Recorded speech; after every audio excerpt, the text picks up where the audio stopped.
एक शेरगढ़ का दुर्ग बना हुआ है जिसका नाम जिले का है बारा। तो कहाँ पर बना हुआ है ये? बारा। दोनों का एक लाइन बिल्कुल समान रहेगी और समान रहेगी, वो लाइन रहेगी 1542 की। और 1542 में राजा रहेगा शेरशाह। कौन सा?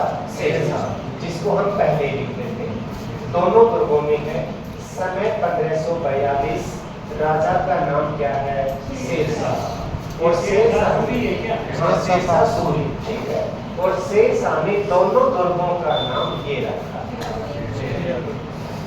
ये तो कॉमन याद कर लो कि धौलपुर का नाम भी शेरगढ़ किसने? शेरशाह ने 1542। और बारा के दुर्ग का नाम भी शेरगढ़ किसने? शेरशाह ने। ये दोनों दुर्गों के नाम अपने नाम पर शेरगढ़ इसी ने रखे, शेरशाह। अब यहाँ पर आ जाओ, कौन सा जिला है? बारा। बारा का जो शेरगढ़ दुर्ग बना हुआ है, यह दुर्ग एक पहाड़ी पर बना हुआ है। उस पहाड़ी का नाम है कोशवर्धन।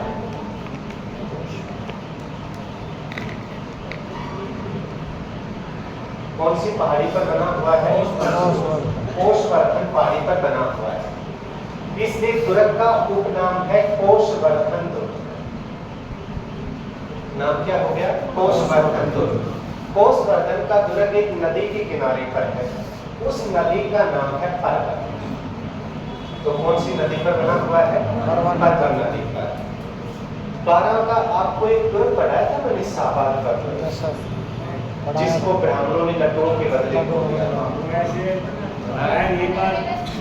एक बार बोला था कि ब्राह्मण तो नहीं है इधर, कोई बात बता दें। तो ये देखो, नदी कौन सी पर? परवन पर। पहाड़ी कौन सी? कोशवर्धन। इस दुर्ग का निर्माण करवाने वाले राजा थे नागवंशी। तो नागवंशी राजाओं के द्वारा बनवाया गया दुर्ग कौन सा था? शेरगढ़ का दुर्ग था। अब इस शेरगढ़ के दुर्ग पर 1542 में अधिकार किसने किया? शेरशाह। और शेरशाह ने अधिकार करके इस दुर्ग का नाम क्या कर दिया? शेरगढ़। ये नाम हो गया इसका। ये जो शेरगढ़ का दुर्ग बना हुआ है, इस दुर्ग के अंदर बनी हुई है ये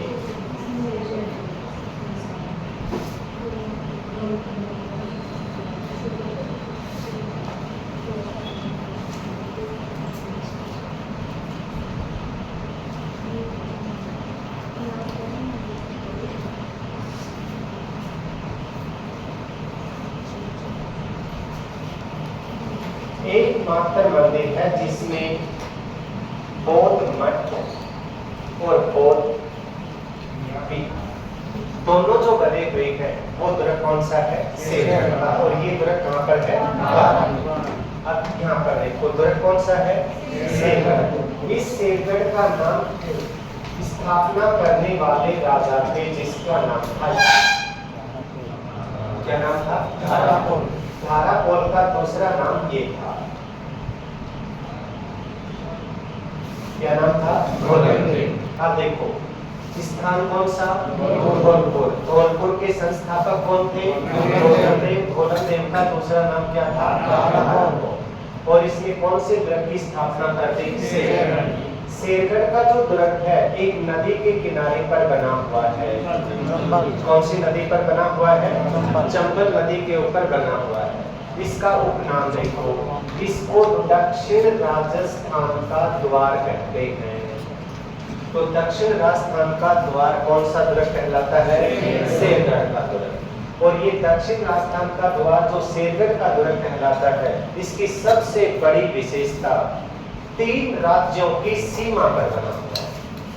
अब 3 राज्यों की सीमा है, तो एक तो आप इसी को ले लो, एमपी। तो राजस्थान में तो बना हुआ है, और राजस्थान के अलावा देखो यूपी और एमपी। तो 3 राज्यों की सीमा के ऊपर बना हुआ दुर्ग कौन सा है? बिल्कुल ठीक है। एक बात बताओ, 3 राज्यों की राजधानी क्या है? 3 राज्यों की राजधानी एक बताओ। पूछ क्या रहे हो? 3 राज्य। 3 जैसे देखो, तीन कितने स्टेट स्टेट है। और तीन स्टेटों की सीमा पर बना हुआ इकलौता दुर्ग कौन सा है? शेरगढ़। हो गया ना। अब मैंने क्वेश्चन को ट्रांसफर करके आपसे पूछा है कि तीन स्टेट और तीन स्टेटों की एक राजधानी बताओ। चंडीगढ़। चंडीगढ़। क्योंकि ये चंडीगढ़ तो खुद हो गए, हरियाणा है देखो चंडीगढ़ तो केंद्र शासित प्रदेश खुद हो गया है, एक हरियाणा हो गया और एक पंजाब हो गया। तो तीन स्टेटों की एक साथ जो एक स्थान राजधानी है वो शहर कौन सा है? चंडीगढ़। चंडीगढ़ शहर की स्थापना कौन सी सभ्यता के आधार पर? जैसे क्वेश्चन को ठीक उसी प्रकार ट्रांसफर कर दो। जयपुर की स्थापना कौन सी सभ्यता? सिंधु। तो ध्यान रखना चंडीगढ़ भी सुनियोजित नगर है जो सिंधु सभ्यता के आधार पर स्थापित किया गया था। अब ये जो शेरगढ़ का दुर्ग है, इस शेरगढ़ के एक राजा थे जिस राजा का नाम था कीरत सिंह। कौन से राजा थे? कीरत सिंह। कीरत सिंह के समय इसमें तेज आवाज करने वाली तोप थी, जबकि वो ऐसी नहीं है कि राजस्थान में सबसे तेज करे, लेकिन आवाज तेज करती थी। उस तोप का इसने निर्माण करवाया, उसका नाम था हुनहुकार। तो हुनहुकार तो किसने बनवाई थी? कीरत सिंह ने। कौन से दुर्ग में थी? वर्तमान समय में यह दुर्ग धौलपुर के इंदिरा पार्क में रखी हुई है। तो वर्तमान में जहाँ पर रखी हुई है वो स्थान कौन सा है? इंदिरा पार्क, जहाँ पर ये रखी हुई है। दूसरा देखो, कोटा के राजा थे जिसका नाम था झाला जालिम सिंह। इसलिए कोटा के राजा झाला जालिम सिंह की हवेली, इसलिए किनकी हवेली बनी हुई है? झालाओं की हवेली और जालिम सिंह की हवेली। तो एकमात्र मुस्लिम रियासत थी राजस्थान में और टोंक के नवाब थे अमीर खां पिंडारी जिसने स्थापना की थी। अब देखिए नाम, अमीर खां पिंडारी के महल बने हुए हैं। तो किसके महल बने हुए हैं? अमीर खां पिंडारी के महल। मंदिर बना हुआ है इसमें इस देवता का। किसका मंदिर बना हुआ है? लक्ष्मी नारायण का। कोलू कौन चलाते हैं? जाते हटाओ। हाँ, बलद का कोलू अपने आप ही चलाएगा और तेल ले जाओ। हाँ, बताओ। कोलू चलाते हैं, कोलू में क्या निकालते हैं? तेल निकालते हैं ना। तेल जहाँ निकाला जाता है उस स्थान का नाम ये होता है, ध्यान रखना। कहीं मील बता दो उसको, क्या कहते हैं? कोलू। हाँ, और कोलू में तेल निकाला जाता है, मतलब तेल मील को क्या कहते हैं सामान्य भाषा में? कोलू। और तेल निकालने वाली जाति थी तेली। हाँ, कौन सी जाति थी? जाति का ही नाम है तेली। हाँ,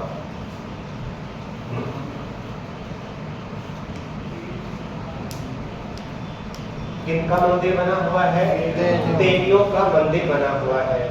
और ये सब कौन से दुर्ग में बने हुए हैं? शेरगढ़ के दुर्ग में बने हुए। तो ये दुर्ग कौन सा है? शेरगढ़। और ये दुर्ग कौन सा है? शेरगढ़। ये कहाँ पर है? बारां के अंदर बना हुआ है। और वो दुर्ग कहाँ पर बना हुआ है? धौलपुर में बना हुआ ये दुर्ग है। दोनों के नाम एक समान। इसका संस्थापक कौन था? इसके संस्थापक शेरगढ़ के।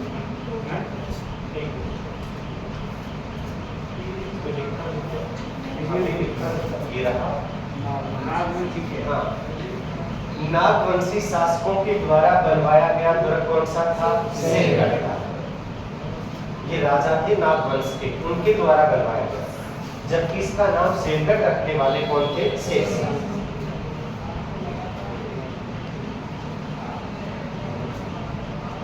अब यही बढ़ रही है तो इसी को एक बार